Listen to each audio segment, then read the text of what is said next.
Welcome back to this week's episode of Mystery Garage. Now, in the last few weeks, working on our Supercharged VR6 Mk1, we've talked about how we want to make it a little bit more of a street and strip, drag strip ready car. And we've made some changes in that form, but it's time to put our money where our mouth is because there's a race night coming up and we need to get this thing tech ready to be able to hit the drag strip. So let's jump into it.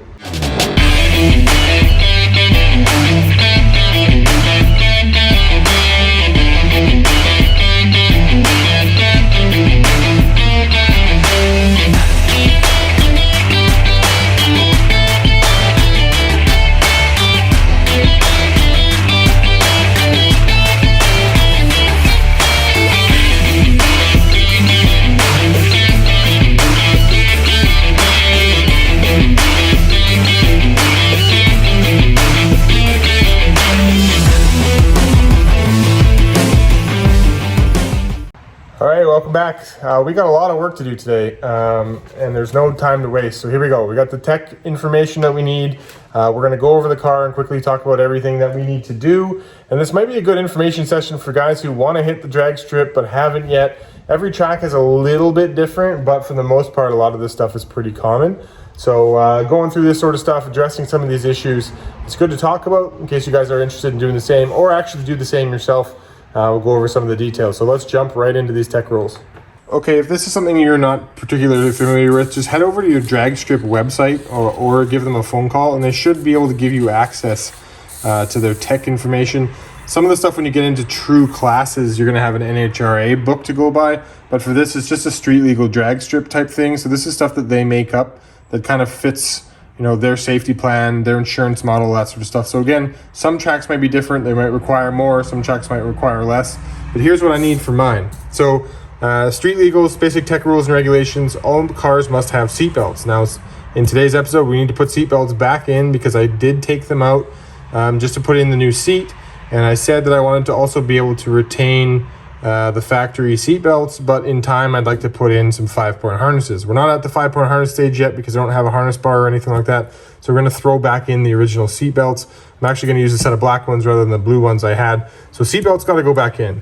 All cars require a 16-ounce or larger radiator overflow can.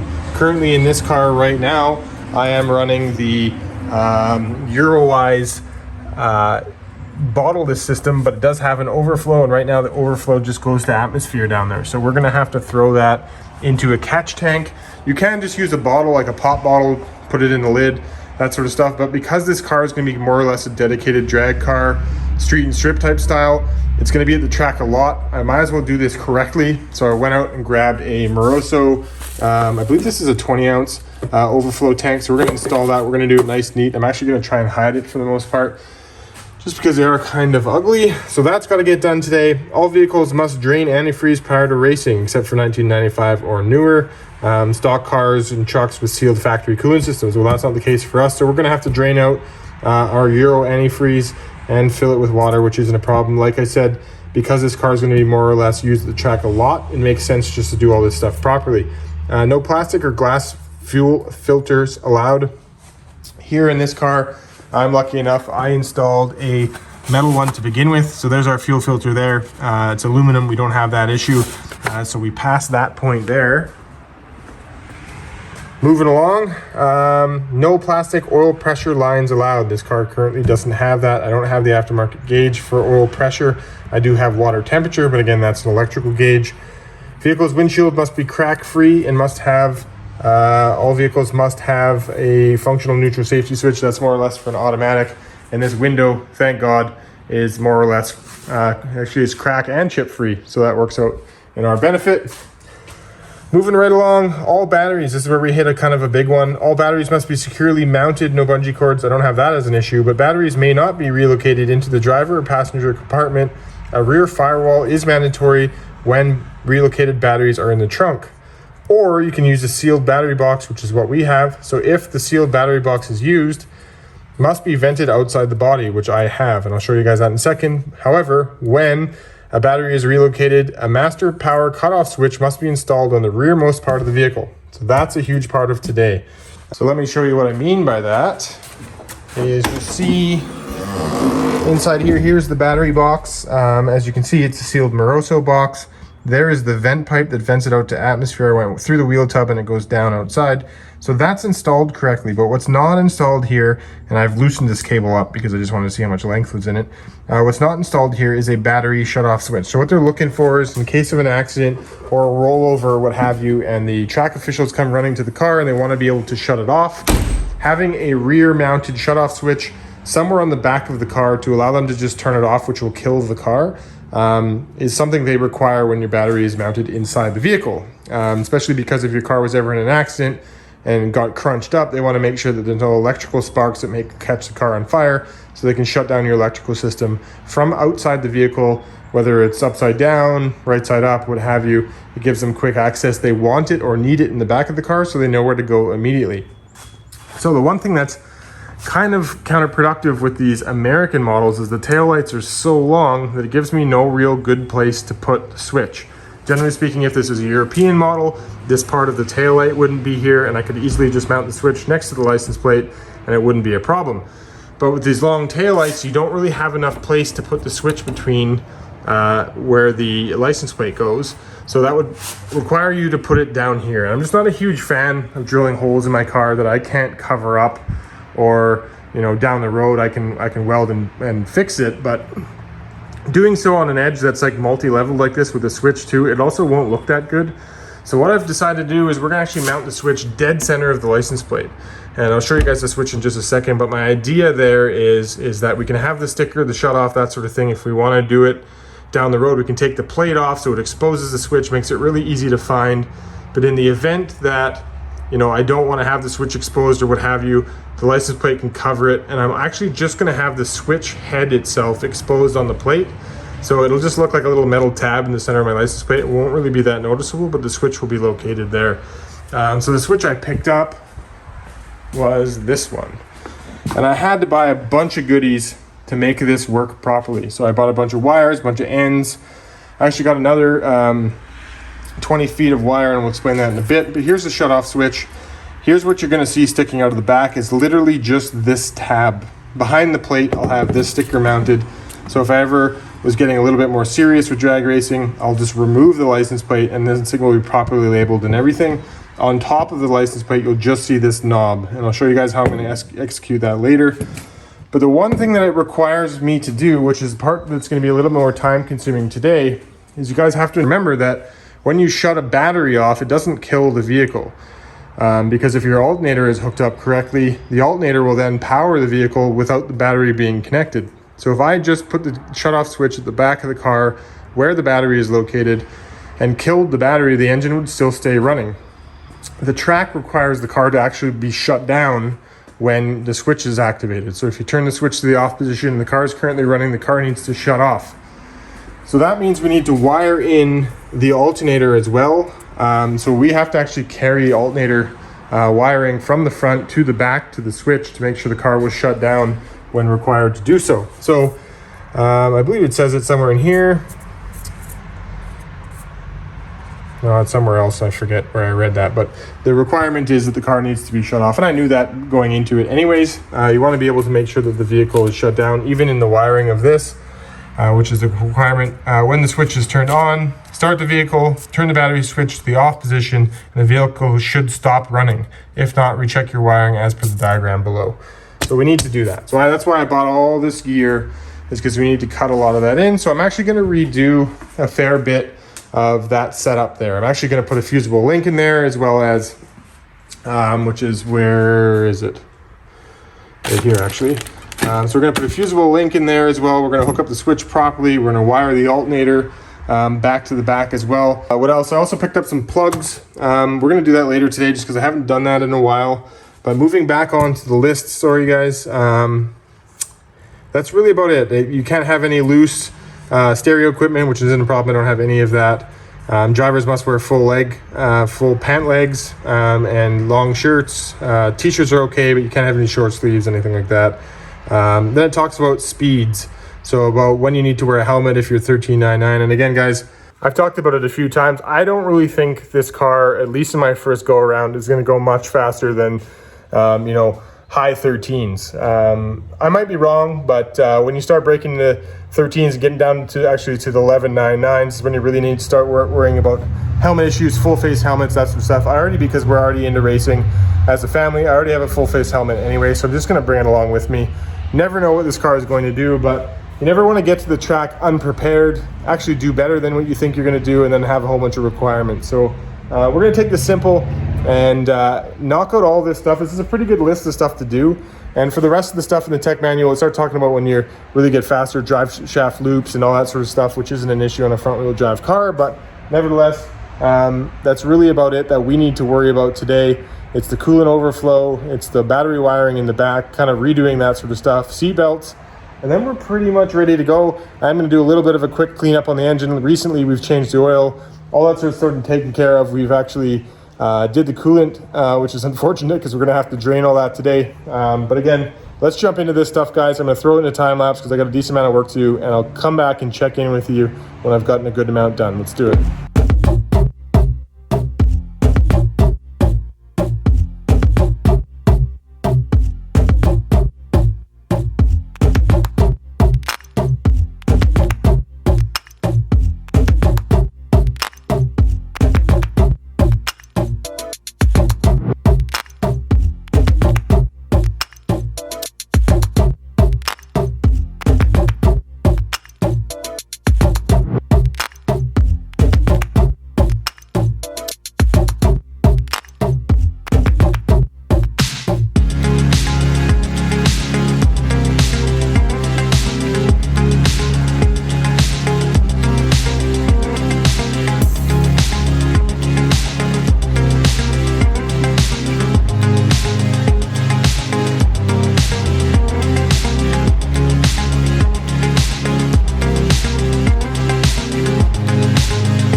All right, update time. I knew that was going to take a while, and it did. When you're trying to do it right and you're making sure that you do it once, it took a little bit of time. So let me show you what I did. All right, start at the back of the car. So like I said, I mounted it dead center of the license plate. Now the idea here is the license plate will cover all of this except for this knob. So you're going to see the knob dead center of the license plate. It's not going to block any of the numbers or anything. So everything's going to kind of be pretty sleek. And then if I need to do something drag racing where they want to be able to see the on-off sticker so it's extremely noticeable, I can just pull the plate. So the switch, activates just like that. I'm just waiting on a fuse. My part supplier that I went to had the fuse block but didn't have the fuses, so they're ordering them in for me. So currently I can't test the system. I'll run out at some point, grab that fuse, throw it in, and everything should work. So inside, let me show you what I did. Early on, you'll see that I flipped the box. The wires used to go out the other side, so I undid it and flipped it and changed up some things. So the ground now goes to this side to the bumper mount, whereas before it used to go to the other side. Right now, I'll show you if I can go one upside down. There's the switch wired in. So what I actually have here is this is the lead from the battery. This is the lead from the alternator, so they go into the same lug. So what happens is when I switch this off, the alternator will no longer charge the car power system, so it'll shut off the car. And that's basically the idea. This is the power wire that goes to the ECU, the engine, the car accessories, everything. So when this lug comes in and it's charging it and this switch is on, everything's going to work just fine. But when I shut it off, it's going to kill the battery feed to the car as well as the alternator power to the car. So the car will just shut off. It was a little bit tedious getting all that done because I had to run all the wire all the way through the car, all the way up to the front, and I wanted to make sure I did it right, so I took my time. Also underneath this box, you'll see that I also mounted in the side here, which isn't quite done yet, This is where that fuse is going to go to make sure that the whole car is fused and set up that way. This is an A and L fuse, I believe it's called. You can get some high powered fuses, 100 amp, 150 amp, 175 amp, 200 amp, that kind of thing. But this is the way everything's going to be set up, and I'm pretty happy with it. The box will go on top and be sealed up. Now let me show you up in the front.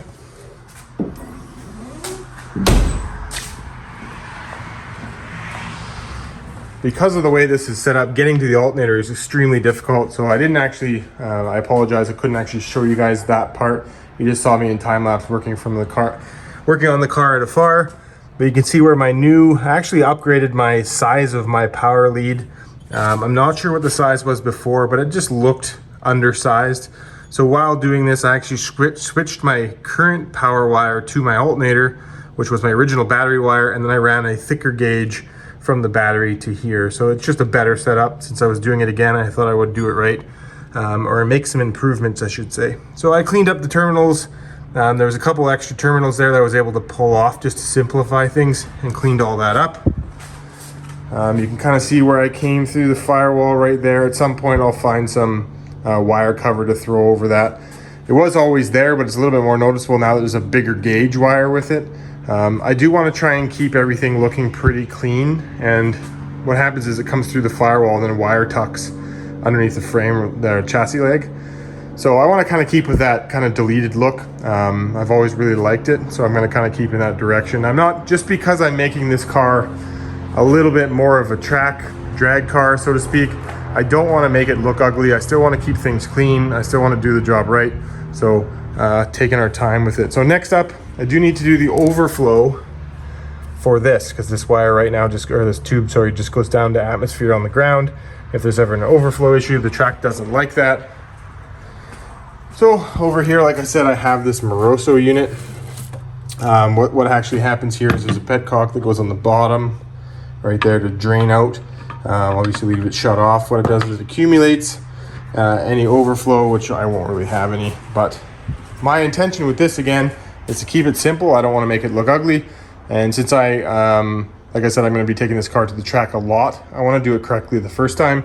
So what I'm thinking here is I'm actually going to, let me try and do this with one hand. I'm actually going to try and bury it back in here if I can make that work. So what you'll actually see is like that, a little bit lower. It's hard to do with one hand, but anyway, I'll get it set up so it's like that. You won't really be able to tell in the grand scheme of things, but where it'll be set up is this tube will then go across here into an elbow that goes down into that catch can, and then the catch can can then be drained down there if I needed to. What I'm actually going to do is drill one hole through this side bracket of the master cylinder. It's just a steel, really heavy gauge steel bracket that goes in the side. I'll mount that there, and then it's kind of hidden. It's not taking up any extra space. That space is more or less unusable anyways, and I think that's a good placement for it. Doesn't look ugly, still keeps the sides clean, because down the road, if I ever want to turbo this engine or we change up the setup, something may go here in the future. So I do like a air to water intercooler or something to that effect. So I don't really want to use up anything in that space. So I think that's a great place for the catch can. Really simple, just go right off of that Eurowise right into the top of the catch can. So let's put it in time lapse. I'll get to work.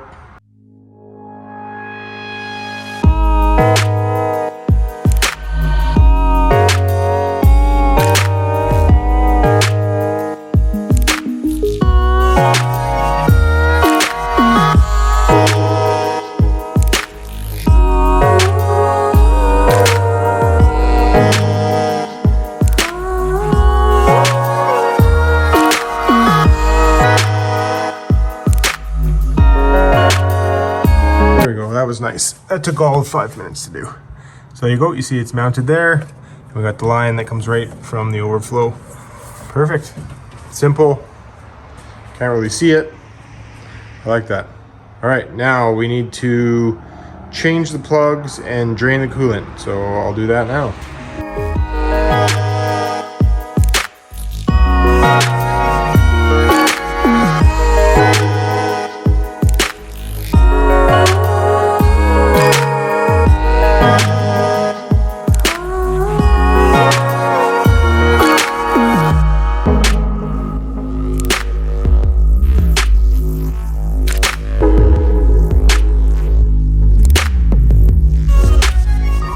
So I don't know what was going on there, but it's in hole 4 here, the spark plugs obviously go on an angle.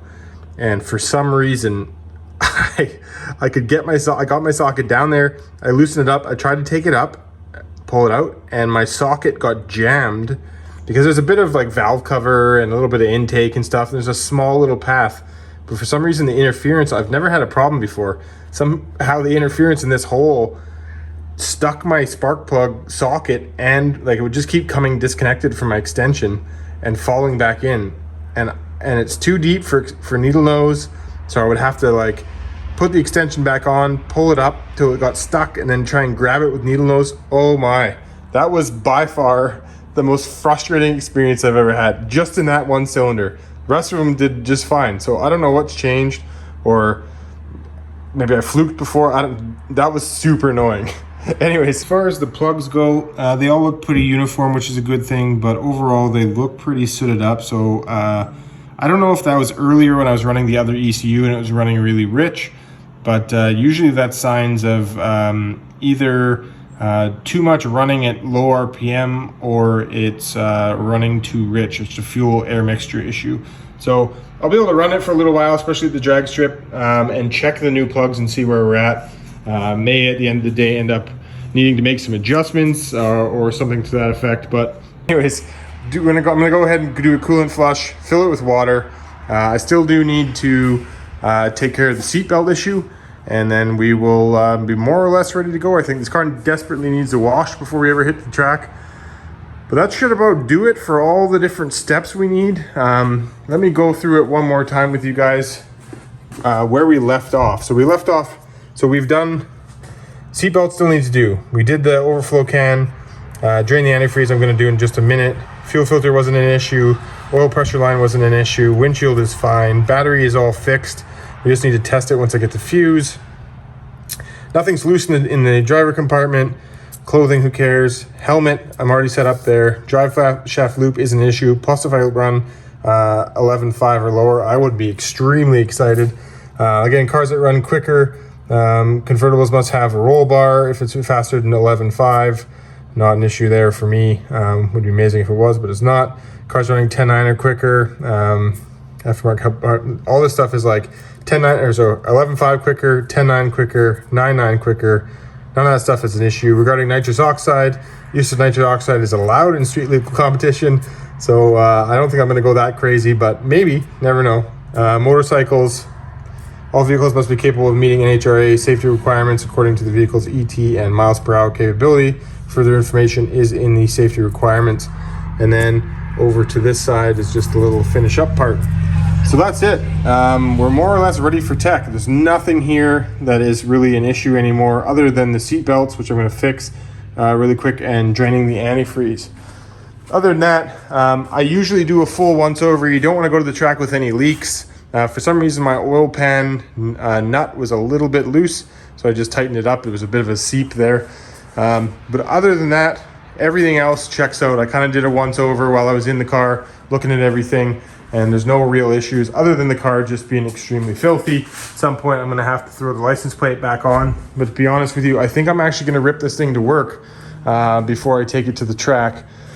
So let me go ahead and do the seat belts and the coolant flush, and I will be done. I don't really think I need to take you guys along for the ride on that part.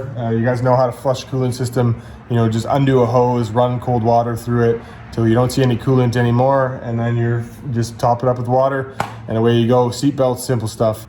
All right, just checking back in. Quick update, guys. It is now the next day. Coolant has been flushed. Seat belts have been done. Everything's set up and ready to go. I was a little bit worried about maybe the seat chafing, so I put a little bit of cover over this piece of metal, but you can see the belt buckle there. Everything's great, set up, ready to go. Like I said, I also got the fuse, so I will show you a quick test of the setup. Oop, first I gotta turn it on. It's sitting off. There we go. And we will fire it up here.